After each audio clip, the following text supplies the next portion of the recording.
તો વાત કરી ચોટીલાની તો ચોટીલામાં અનધિકૃત 95 ગેસ સિલિન્ડર જપ્ત કરવામાં આવ્યો છે। ચોટીલા પ્રાંત અધિકારીની ટીમ દ્વારા સપાટો બોલાવવામાં આવ્યો હતો, જ્યાં નેશનલ હાઈવેથી સિલિન્ડર જપ્ત કરવામાં આવ્યા છે।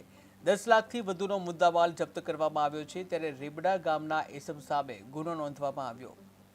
એક આઈસર ગાડી જેનો નંબર છે GJ3AZ7407 જે એલપીજી ગેસ સિલિન્ડર ભરીને વહન કરી રહી હતી। આ ગાડીની તલાશી લેતા અને ડ્રાઈવરનો જવાબ અને બિલોની તપાસણી કરતા આ જથ્થો છે એ જથ્થો રિલાયન્સ પેટ્રો માર્કેટિંગ મટોડા ખાતેથી લોડિંગ કરી અને ગોંડલ તાલુકાના રીબડા ગામે લઈ જવાના હતા, પરંતુ તેઓએ આ તમામ 95 એલપીજી ગેસના સિલિન્ડરને ડાયવર્ઝન કરી અને સાયલા બાજુ ઇન્ડસ્ટ્રીની સિરામિક ઇન્ડસ્ટ્રીની અંદર લઈ જતા હોવા